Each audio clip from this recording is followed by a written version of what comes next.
കോവിഡിൻ്റെ നിയമമൊക്കെ പാലിച്ചിട്ട് ദൂരം പാലിച്ചൊക്കെ തന്നെ ഇരിക്കണം, തിങ്ങി നിൽക്കാൻ പാടില്ല. ഈ നിയമങ്ങളെല്ലാം ഇവിടുത്തെ ഗവൺമെൻറ് കൊണ്ടുവന്നെങ്കിലും കേരള ഗവൺമെൻറ്റോ ഇന്ത്യ ഗവൺമെൻറ്റോ അല്ലെങ്കിൽ അമേരിക്കൻ ഗവൺമെൻറ്റോ തുടങ്ങിയ നിയമമല്ല. സയ്യിദുന ഉമർ ഇബ്നു ഖത്താബ് റളിയല്ലാഹു അൻഹുവിൻ്റെ കാലത്ത് മഹാനവർകൾ ഒരു കച്ചവടത്തിന് പുറപ്പെട്ടു. ഒരല്പം അങ്ങോട്ട് നീങ്ങിയപ്പോൾ ആളുകൾ വന്ന് പറഞ്ഞു, ഷാമിൽ നിങ്ങൾ പോകുന്ന സ്ഥലത്ത് പെട്ടെന്ന് ജനങ്ങൾക്ക് മരിച്ചു പോകുന്ന താഊൻ എന്ന രോഗമുണ്ട്, അതുകൊണ്ട് അങ്ങോട്ട് പോകണ്ട. അപ്പോൾ ഉമർ ഇബ്നു ഖത്താബ് തങ്ങൾ കൂടെയുള്ളവരോട് ഈ കാര്യം പറഞ്ഞു. അവരിൽ ചിലർ പറഞ്ഞു, നമ്മൾ പുറപ്പെട്ടല്ലോ, അതുകൊണ്ട് അങ്ങോട്ട് പോകാം. മറ്റു ചിലർ പറഞ്ഞു പോകാൻ പാടില്ല. അങ്ങനെ രണ്ട് അഭിപ്രായം വന്നപ്പോൾ കൂടുതൽ പരിചയവും അറിവും വ്യക്തമായ തെളിവുമുള്ള സ്വഹാബികളെ വരുത്തി അവരോട് മുശാവറ ചെയ്തു. ബഹുമാനപ്പെട്ട അബൂ ഉബൈദ ജറാഹ് റളിയല്ലാഹു തുടങ്ങിയ പ്രഗത്ഭരായ സ്വഹാബികൾ വ്യക്തമായ ലോക്ക്ഡൗൺ നിയമം ഓതിക്കൊടുത്തു. പ്രവാചക പ്രഭു സല്ലല്ലാഹു അലൈഹി വസല്ലമ തങ്ങൾ പറഞ്ഞു, ഇദാ സമിഅ്തുമുത് ത്വാഊന അവിൽ വബാഅ ഫീ ബൽദത്തിൻ ഫലാ തദ്ഹബൂ ഇലൈഹാ. ഒരു നാട്ടിൽ ത്വാഊൻ, വബാ തുടങ്ങിയ ഈ പകർച്ചവ്യാധിയായ പെട്ടെന്നുള്ള അപകടം വരുന്ന രോഗം കേട്ടാൽ ഫലാ തദ്ഹബൂ ഇലൈഹാ, അങ്ങോട്ട് പോകാൻ പാടില്ല. വഇദാ വഖഅ ഫീ ബൽദത്തിൻ വഅൻതും ഫീഹാ ഫലാ തഫിറൂ മിൻഹാ, നിങ്ങൾ താമസിക്കുന്ന സ്ഥലത്ത് അപ്രകാരമുള്ള ഒരു രോഗമുണ്ടായാൽ നിങ്ങൾ അവിടുന്ന് പുറത്തു പോകാനും പാടില്ല എന്ന് 1400 കൊല്ലങ്ങൾക്കപ്പുറം അഷ്റഫുൽ ഖൽഖ് സല്ലല്ലാഹു അലൈഹി വസല്ലമ തങ്ങൾ പഠിപ്പിച്ച ആ നിയമമാണ് ഇവിടെ അമേരിക്ക തൊട്ട് ലോകം മുഴുവനും ഇപ്പോൾ പാസാക്കിയ ഈ ലോക്ക്ഡൗൺ നിയമം. ഇസ്ലാം അന്ന് തന്നെ ആ നിയമം പഠിപ്പിച്ചു. അപ്പോൾ ഒരാൾ ചോദിച്ചു, അല്ലാഹുവിൻ്റെ ഖളാഇൽ നിന്ന് നിങ്ങൾ ഓടിപ്പോവുകയാണോ? ഉമർ ഇബ്നു ഖത്താബ് തങ്ങൾ പറഞ്ഞു, നഫിറു മിൻ ഖളാഇല്ലാഹി ഇലാ ഖളാഇല്ലാഹ്, ഞങ്ങൾ അല്ലാഹുവിൻ്റെ ഒരു വിധിയിൽ നിന്ന് മറ്റൊരു വിധിയിലേക്ക് നീങ്ങി എന്നല്ലാതെ അല്ലാഹുവിൻ്റെ ഖളാഇ ഞങ്ങൾ വിട്ട് ഓടുന്നില്ല. അല്ലാഹുവിൻ്റെ ഖളാഇ എങ്ങനെയാണ്? ഒരു സ്ഥലത്ത്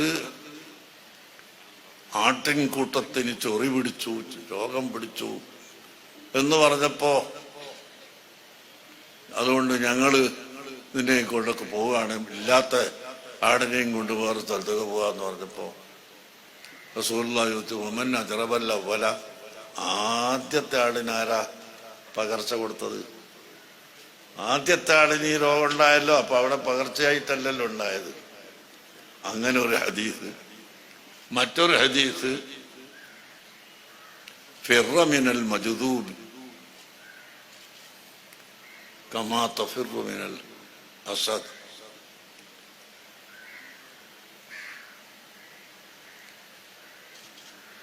കുഷ്ഠവ്യാധി പോലെയുള്ള രോഗങ്ങളുണ്ടായവരെ തൊട്ട് നീ ഓടി രക്ഷപ്പെടണം എന്ന വേറെ ഒരു ഹദീസ്. ഈ രണ്ട് ഹദീസും കൂടി എടുത്തു വെച്ചുകൊണ്ടാണ് അതിൻ്റെ ജംഉ എന്ന് പറയും ഞങ്ങൾ അറബി ഭാഷയിൽ. അത് ഇന്ന സ്ഥലത്തേക്കാണ്, മറ്റത് ഇന്ന സ്ഥലത്തേക്കാണ്. അപ്പോൾ ഒരു സ്ഥലത്ത് ഉണ്ടായാൽ അവിടെ നിന്ന് പോകണ്ടാന്നും വേറെ ഒരു സ്ഥലത്ത് ഉണ്ട് എന്ന് കേട്ടാൽ അങ്ങോട്ട് പോകാൻ പാടില്ല എന്നും ഇസ്ലാമിന്റെ നിയമമാണ്. ആ നിയമം ഇവിടെ ഗവൺമെന്റ് പാസ്സാക്കിയിട്ടുണ്ടെങ്കിൽ തീർച്ചയായും നാം അത് പാലിക്കണം. പിന്നെ സാധന സദനത്തെ സംബന്ധിച്ച് ഞാൻ പറയേണ്ടതില്ല. അല്ലാഹു സുബ്ഹാനഹു വ തആല ചോദിച്ചു, ഫലഖ്തഹമൽ അഖബ, നിങ്ങൾ എന്താണ് വിജയത്തിലേക്ക് എത്താനുള്ള കടമ്പകൾ വിട്ടുകടക്കാത്തത്? വിജയത്തിലേക്ക് പോകാനുള്ള കടമ്പകളൊക്കെ കടന്ന് നിങ്ങൾ എന്താണ് പോകാത്തത്? എന്നിട്ട് അള്ളാഹു ചോദിക്കുന്നു, ഉമാ അദ്റാകമൽ അഖബ, ആ കടമ്പ എന്താണെന്ന് നിങ്ങൾക്ക് അറിയോ? ആദ്യം ഒറ്റയടിക്ക് അങ്ങോട്ട് പറയല്ല, ശ്രദ്ധിക്കാൻ വേണ്ടി അങ്ങനെ ഒന്ന് പറഞ്ഞു. എന്നിട്ട് പറയുന്നു, ഈ കടമ്പ എന്താണെന്നറിയോ? അത് ഫക്കു റഖബത്തി, സാധുക്കളെ, വിഷമിച്ചവരെ വിഷമത്തിൽ നിന്ന് രക്ഷപ്പെടുത്തി കൊടുക്കലാണ്. പാവപ്പെട്ട യതീമുകൾക്കും പാവപ്പെട്ട മിസ്കീനുകൾക്കും ഭക്ഷണം കൊടുക്കലും ആണ്. ഇതുപോലുള്ള പ്രവർത്തനങ്ങളാണ്. അപ്പോ അതാണ് നമുക്ക് രക്ഷയുടെ കവാടത്തിലേക്ക് പോകാനുള്ള വഴി എന്ന് ഖുർആൻ തന്നെ പഠിപ്പിച്ചിട്ടുണ്ട്. അതാണ് നമ്മുടെ സദനം. ഞാൻ നിർത്തുന്നു. നബി സല്ലല്ലാഹു അലൈഹി വസല്ലം തങ്ങൾക്ക് നുബുവത്ത് ലഭിച്ചു. വലിയ ഭാരിച്ച ഉത്തരവാദിത്വം ഏറ്റെടുത്ത് ശത്രുക്കളുടെ മുമ്പിലേക്ക് ഇറങ്ങുമ്പോൾ അവർ എന്തെല്ലാമോ ചെയ്യും എന്ന് കഴിഞ്ഞ കാല ചരിത്രത്തിൽ നിന്ന് നബി സല്ലല്ലാഹു അലൈഹി വസല്ലം തങ്ങൾക്ക് അറിയാം. അമ്പിയാക്കളെ കൊന്നവരുണ്ട്, ചതിച്ചവരുണ്ട്, തൂക്കിലേറ്റിയവരുണ്ട്, വെട്ടിക്കൊന്നവരുണ്ട്. പല വിധത്തിലും തൗഹീദിനോട് എതിർത്ത ശത്രുക്കളുള്ള ലോകത്തെക്കാണ് ഞാൻ ഏറ്റവും വലിയ ഒരു സന്ദേശമായി തൗഹീദുമായി പോകുന്നത്. എന്ത് ചെയ്യുമെന്ന ഒരു ചെറിയ പരിഭ്രമം തന്നെ അവിടത്തേക്ക് വന്നു. ആ സമയത്ത് അവിടുത്തെ തരുണീമണിയായ സഹധർമ്മിണിയായ ബീവി ഖദീജ റളിയല്ലാഹു അൻഹ പറയുന്നത്, എന്തിനാണ് തങ്ങൾ പരിഭ്രമിക്കുന്നത്? വല്ലാഹി ലാ യുഖ്സികല്ലാഹു അബദാ, ഒരിക്കലും അല്ലാഹു തങ്ങളെ പരാജയപ്പെടുത്തുകയില്ല. എന്തുകൊണ്ട്?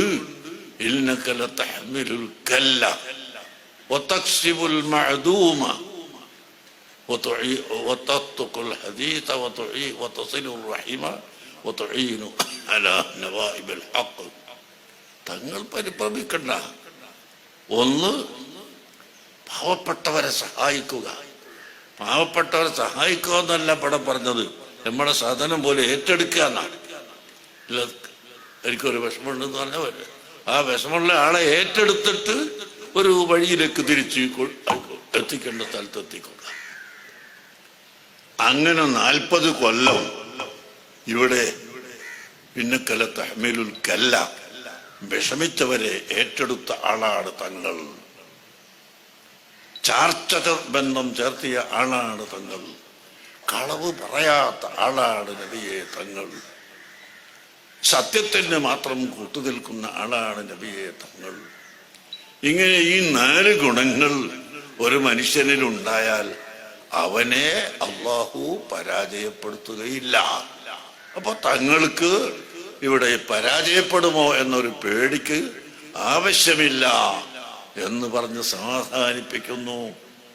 അതുകൊണ്ട് തന്നെ ഇൻഷാ അല്ലാഹ് നമ്മുടെ എല്ലാ വിജയത്തിനും എല്ലാ സന്തോഷത്തിനും ഈ വക പ്രവർത്തനങ്ങൾ ഇഖ്ലാസോട് കൂടി ചെയ്താൽ അത് പ്രയോജനപ്പെടുമെന്ന് മാത്രം നിങ്ങളോട് പറഞ്ഞ്, ആരും മനസ്സിൽ ഞങ്ങൾ അങ്ങനെ ചെയ്ത്, ഞങ്ങൾ ഇങ്ങനെ ചെയ്ത്, ഞങ്ങൾ വലിയ ആ നേട്ടമുണ്ടാക്കി ഈ നേട്ടമുണ്ടാക്കി എന്ന തോന്നൽ നമ്മുടെ ഹൃദയത്തിൽ വരാതെ അർഹമുർ-റഹീമായ അല്ലാഹു നമുക്ക് ഇതിന് തൗഫീഖ് ചെയ്തു. അത് വലിയൊരു അനുഗ്രഹമാണ് എന്ന ഒറ്റ കരുത്തുമായി നിങ്ങൾ എല്ലാവരും പ്രവർത്തിക്കുക. തീർച്ചയായും അള്ളാഹു നമുക്ക് വിജയം തരും. അർഹമുറാഹിമായ അള്ളാഹു നമ്മളെ വിജയിപ്പിക്കുമാറാകട്ടെ. അള്ളാഹു നമ്മുടെ ഈ പ്രവർത്തനങ്ങളെല്ലാം കബൂൽ ചെയ്യുമാറാകട്ടെ.